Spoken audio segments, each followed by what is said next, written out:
Wayne yakifunira obufuzi bwe bumuyambi era naye mutima yakimanya nti ngenda kuteekako gravity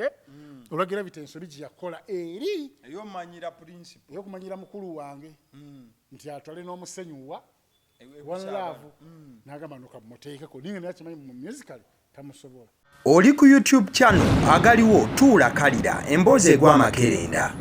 okola kyatendo nyonyini ddala mukwano gwange nze maaso n'okuba nti otwegatako abasidi omusunsuzi linnya lyange agaliwo gwe mukutu kwe tuli olunaku olwaleero ndine Kenya Media akabanga kabadde kaweze nga tetulabagana tetuwuliziganya mumumanja nange nga munoonya simulaba abadde ndoza agendako bweru wa ggwanga byonna bye yatuleeteddeyo tomanya anaatuwakubuza ku mulabi tugambe ebigambo. Assalamu alaikum warahmatullahi ta'ala barakatuh. Wa alaikum salam. Mugamba muti abaddu ba Allah. Ova buwalabu. Abata nze nyina eddiini bbiri. Ya ekyo nakimanya. Natola shahadu ni musiraamu ate ni protestant. Kati kyenjagala kyempisaawo. Mu Uganda nze omu ku bo. Nasiramukira Dubai. Nempeebwa n'erinnya Muza. Shahadu nenjitoola n'okusoma n'ensoma. Ngate ngwe nkola omulimu ogutakkirizibwa guleke kati ate yo dali awe nakyakalanira nga nkyasoma awo ne bankuba vaccine nenfuna complications eya covid okusoma nenkuvaako nesimalaako ningira nalifuuka dde omusiraamu kati kyenjagala wembuuza wenjagala bwente bwembeera yenze era nali neetegesa okukomawo e Uganda ngende ku muzikiti nsaale ate kusaane ngende mu church bambulire teka lyemba mmenyi nga natola shahadu ate no dineno kyali musajja mu foto kati nze tulabe we sigende mu ggulu nga buli kuba erigenda mu ggulu lonna ndiina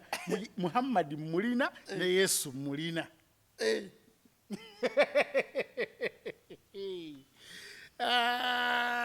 nga shiwadirwe eggulu shiwadirwe liba nga gyeriri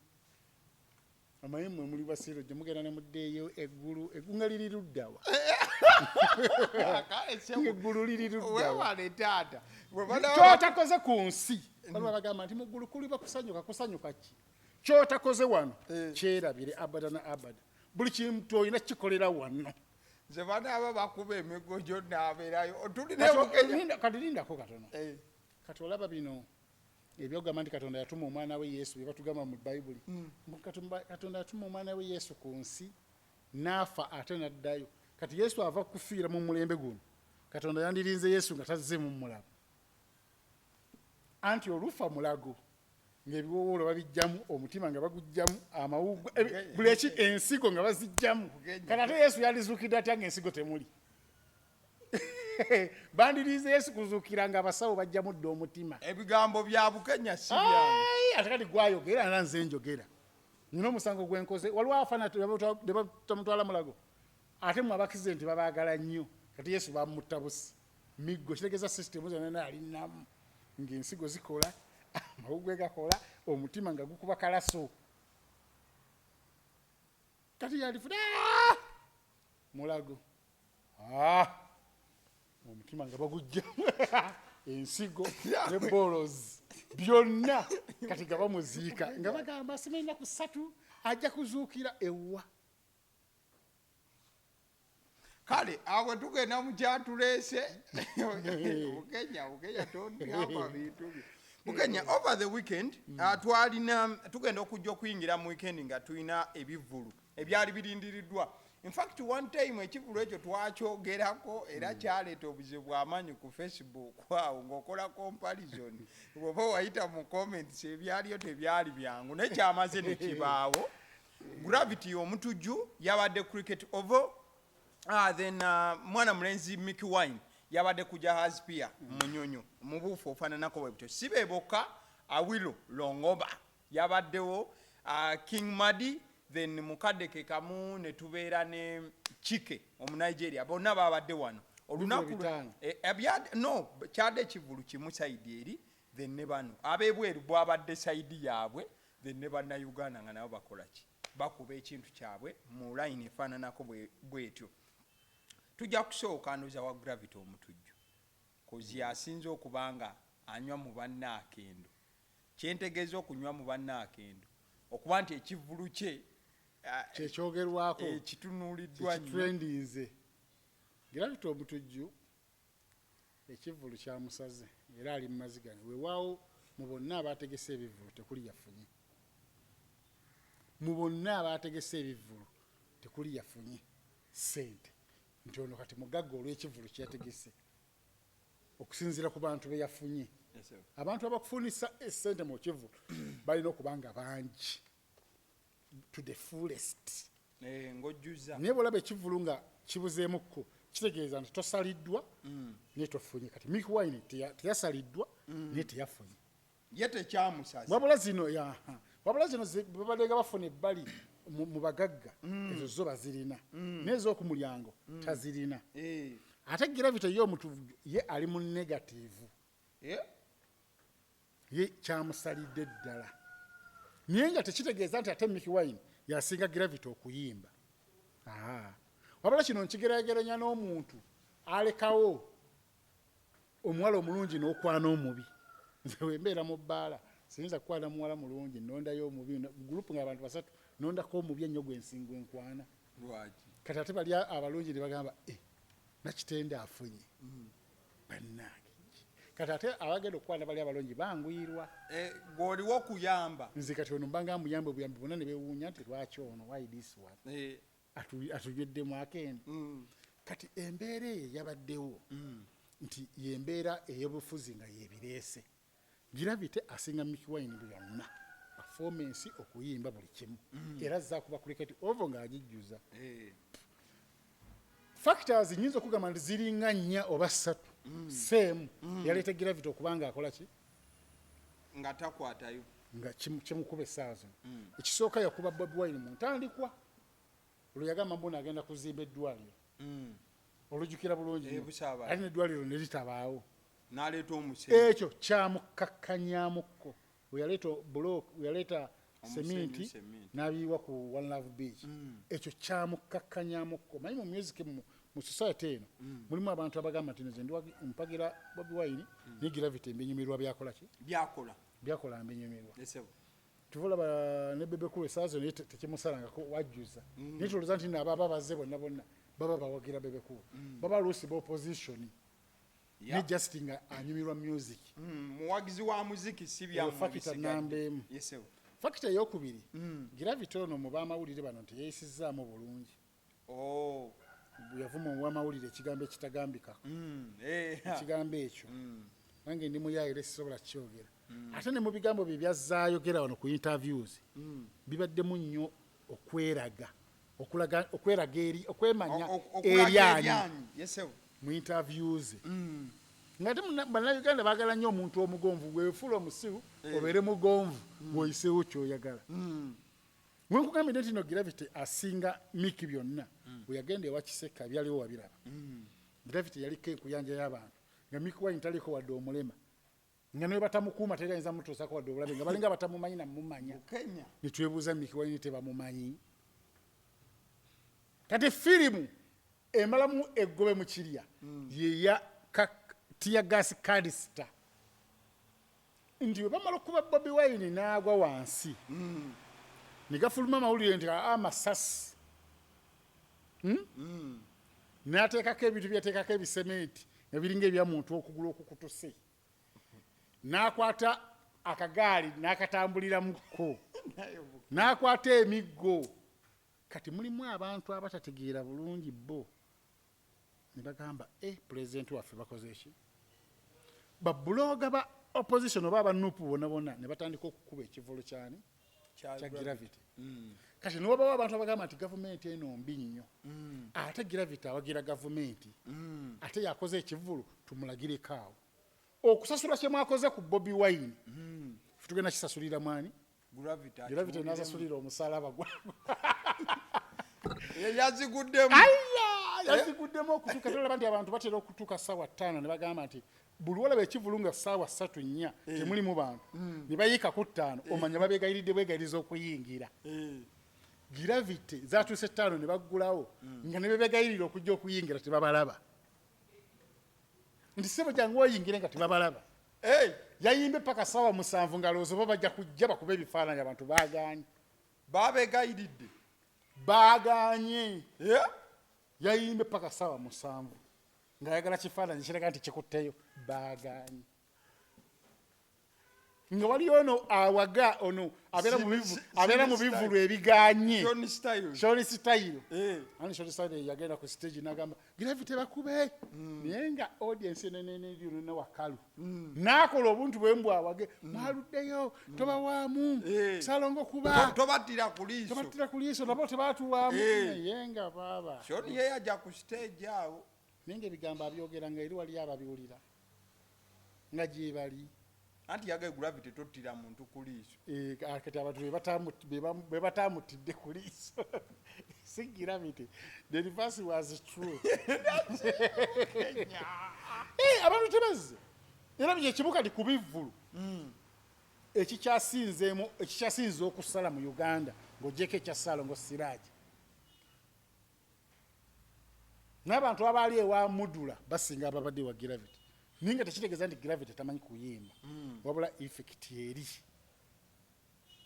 yeri mu mukuba ensonga ey'okubiri eralemeseza Gravity wayitiriza okubeerayo ebivvulu bingi olunaku olumu ate Saturday lunaku lwa Saturday ebivvulu nga biri ebivvulu ebiwera ebina kati abantu abagenda okukyakala ale nga byonna biri main biyimiridde nga biyimiridde Awilo Ngoma bamwagala Omunigeria yazze n'ennyimba ze 3 nga abantu ze bamanyi ate abantu ne basasula emitwalo 11 Uganda naffe twasiriwa omuntu omanyi ennyimba ze 2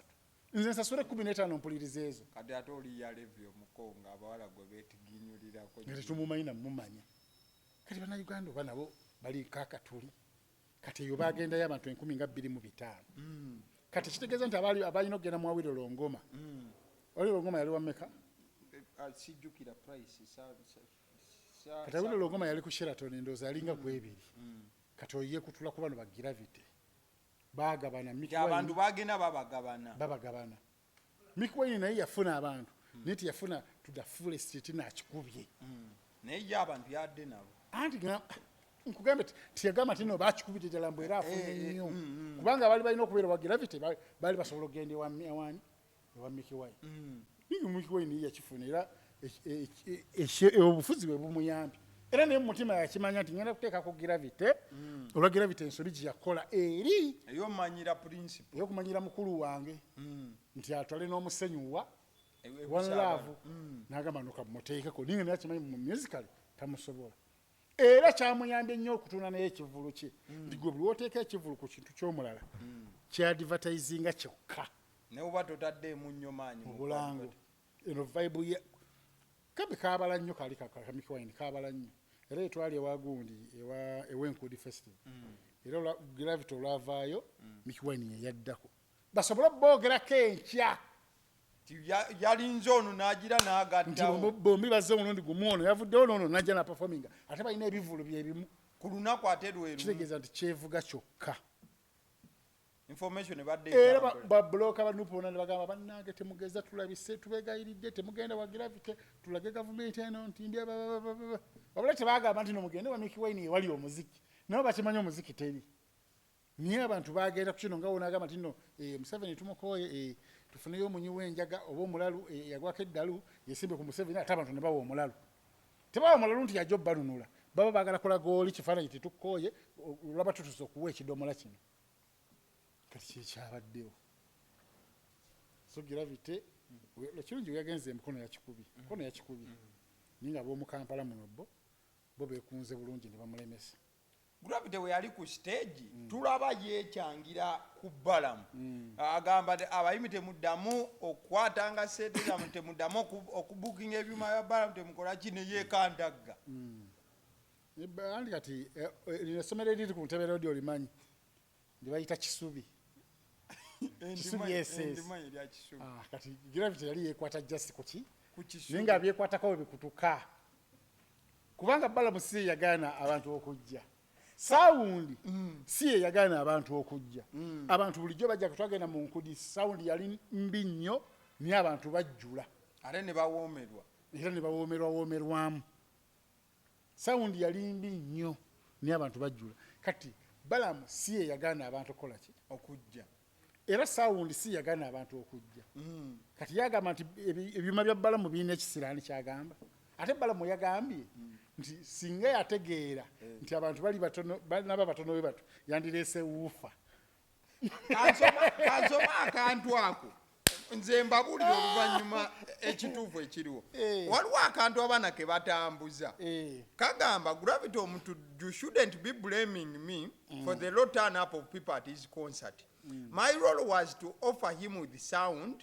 not bringing the people. And if I knew the number of people that were planning to attend early enough, I would have given him a woofer instead of speakers because it was enough for the crowd that turned up. Naye ekituufu kyenzudde si bya ddala bino baana bayiiza buyiiya olw'ensonga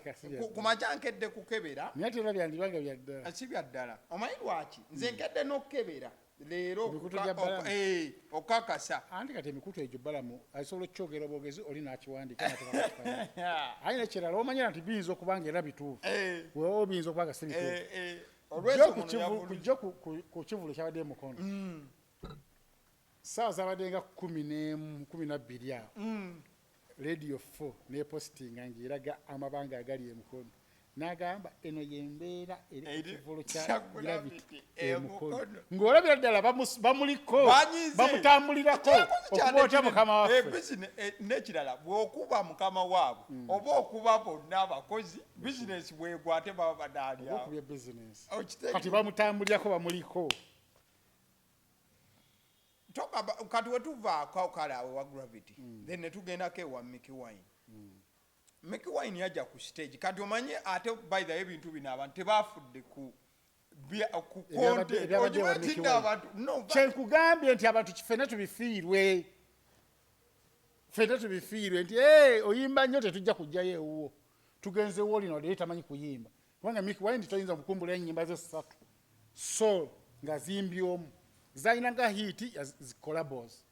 bakimanyi bulungi nti okuyimba takumanyi naye ffenna tubifiirwe katugende ewooli ali ku ffe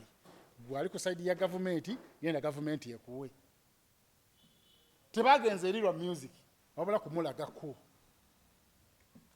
pozi nga totegeera butegeezi nabulu netegereza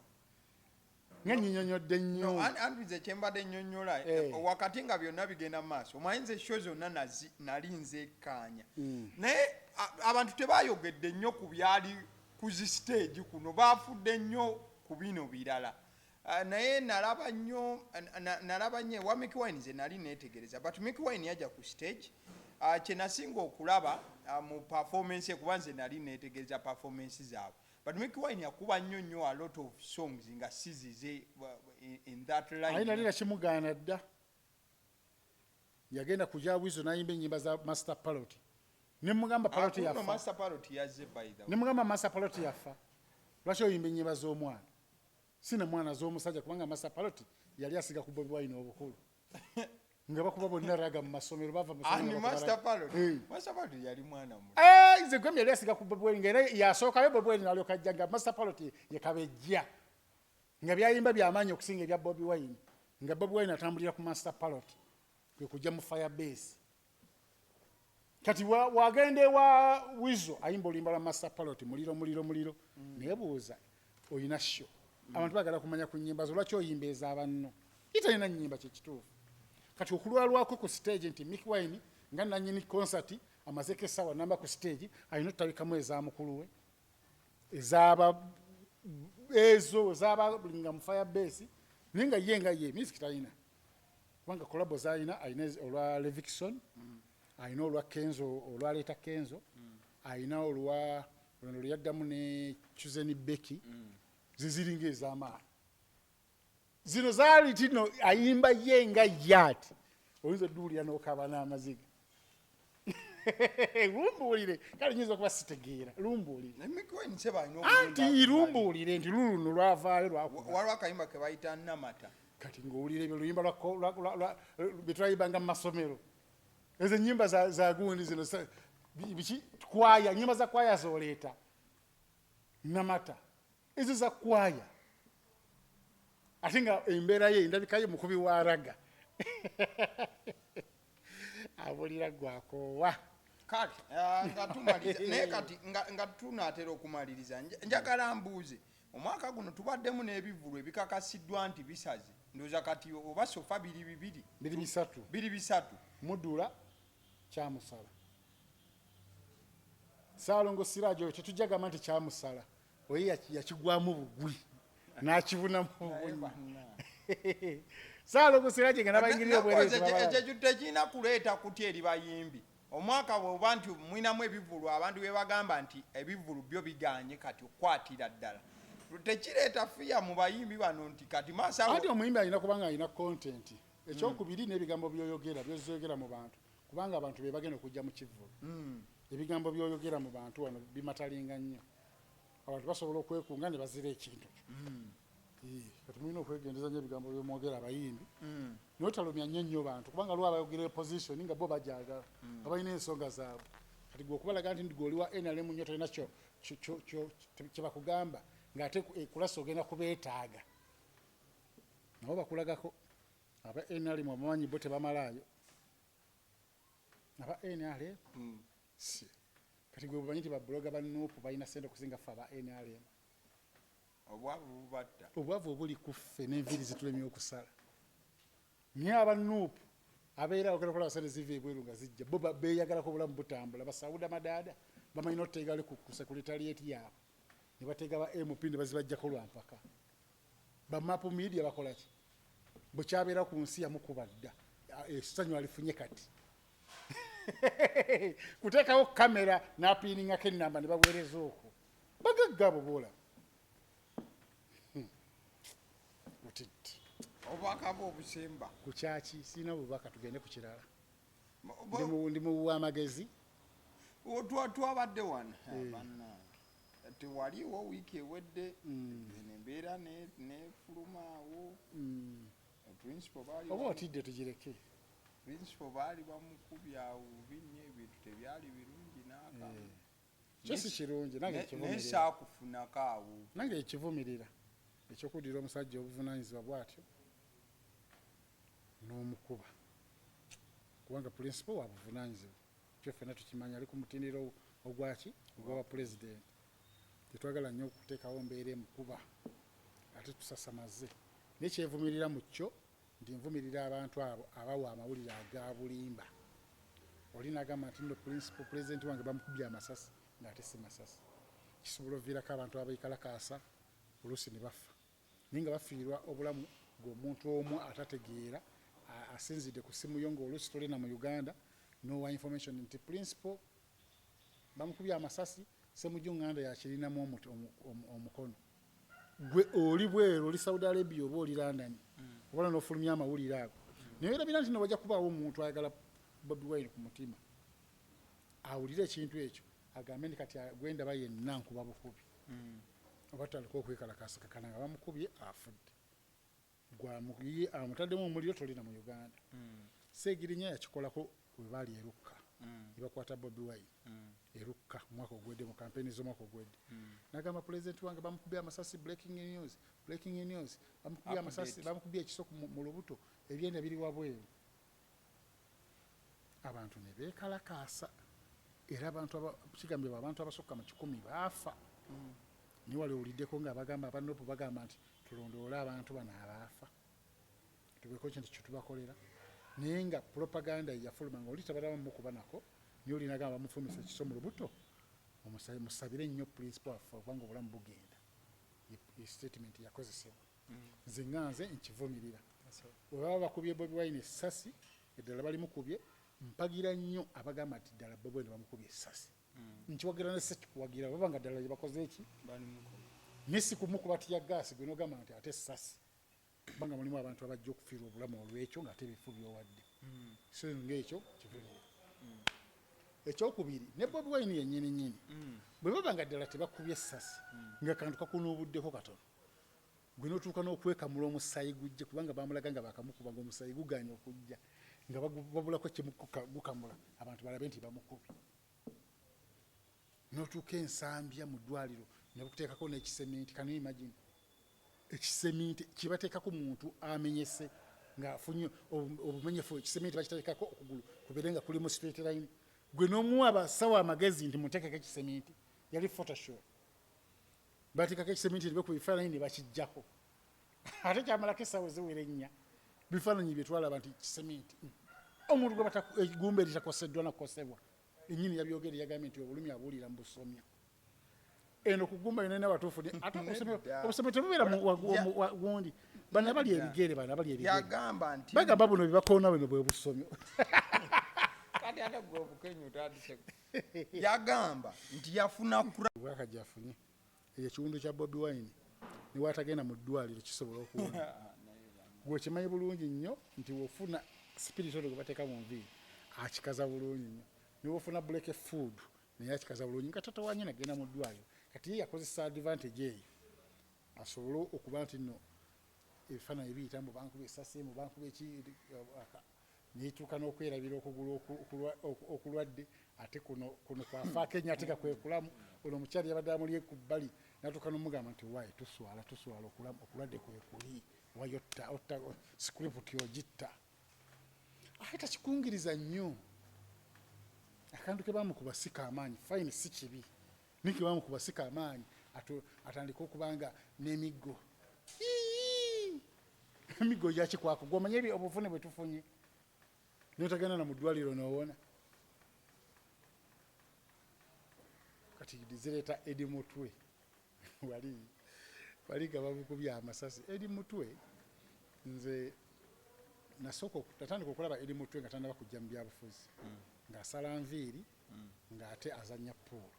nze nalina kirabu ya puulu gye bayita perfection pool kirabu nga yange kati edi mutwe ng'alina kirabu gy'alimu nga tuzannya professional pool we nasookera ddala okulaba edi mutwe nga musajja mukulu ngera nsingira ddala obukulu kati nze kati gwentunuulira emyaka gyenina kubamu akafaananyi edi mutwe kitegeeza nze kakiri nyina emyaka 4 mwezi kyekituufu nagiwezeza nga 25 azaalibwa 8 kati edi mutwe kitegeeza alina emyaka 48 ku 5 tosobola kubeera na myaka 5 n'obeera ng'ogenda kubeera bodegaadi wa muntu ekyo emyaka tekyasobola kubeera wa bodegaadi oba okuze mulimu yotasobola kukola bodegaadi kati erina kubeera mu baana bavubuka bato asobola okubuuka nakuba teki omusirikale ne mundu ene agweri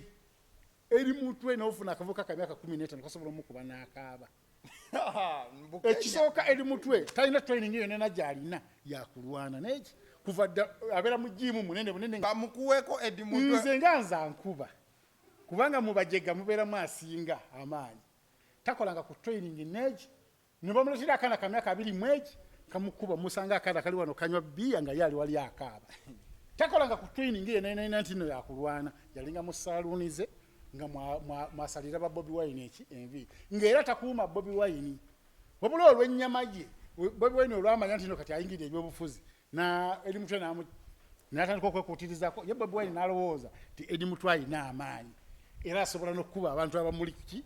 abo bakanyama tebaba n'amaanyi asobola okukwatanga ggwe n'akatebe kano n'akusukula n'abakasuka eri naye ng'akavubuka bwe kajja nga kekamanya ebikoone n'etteke kamukubira eddakiika ezi ng'amaziga ali wali edi muntu ali mu kaaba talinaamu training esobola kukuuma muntu yonna kyova olaba yadduka emisiri myaka 5 okuume gw'ogambe muno kati gwe bodyguard myaka 5 ebyo ebintu olina biteekako bavubuka abatalina nakibafiirwa kati edi muntu alina abaana akuze alina omukazi n'abaana buli abange agenda okukola ekintu n'agamba abaana bange ebintu byetaaga muvubuka atalina kyafiirwa ng'akeera ku nywanja gaye n'akukuba yandikuumye Bobi Wine n'akakano tekandi mutuuseeko naye edi mutwe yadduka emisinde bagamba nti yategeera nti Bobi Wine bamututte ensambya nga yadduka n'essaati n'ezimba mu mugongo yadduka emisinde teyamanya nakumanya nti bamututte ensambya era ye alowooza nti byagamba ebyo bagamba Bobi Wine bamusse mutiitiizi nga bw'okiwulira nzankuba era nakwatako edi mutwe ajja kukuba ankuba naye nange nfuna omuggo era mukuba kubanga talina training esobola kukwata muggo ogwo omuyini taguyitagiina tabeerangako na training yonna mu byakulwana kati ate ba Bobi Wine be baagoba ate be balina okukola ekyo kubanga Bobi Wine talina kyafiirwa paka kati ali mu kukomera mu byekisiru yafiiriddwa ne muganda we mukulu we teyaziise nakuziika ninga bya kisiiro ebyobufuzi ebyeriko ekisooka Bobi Wine nga bamugoba dda ku konvoyi ya Bobi Wine bamugoba dda naye yagyesibyeku bamugoberako n'embalala nga bali bagenda mu Western n'alinya taxi n'akomawo nga bamugambye nti tojjayo najja olw'obwagazi oba bamwekengeramu nga balinamu engeri bweti baali bamweta madde era tebamwagala ku konvoyi ya Bobi Wine tibamwagalako ng'owulirayo omuntu agamba muna agenda amugjeyo mukomera gyali tebalina busobozi obwo teri amuliko ate nga yasobola okukola ekyo eri mutwe kyakola essaawa ze asobola okuba omusirikale etteke n'agwa eri Bobi Wine eri mutwe tasobola kuba dda akavubuka k'emyaka 3 abo balina maanyi gasitula kulya asobola okulya kilo nambe yakawunga niheba alego gwe muleeta okukuuma bannange gwe muleeta okukuuma kati Kobula oyinza omugerageranya kwoyo Kobula wa Bebe amasasi 6 gamuyitamu nga protectinga mukama we amasasi 6 Kabaya wamulabe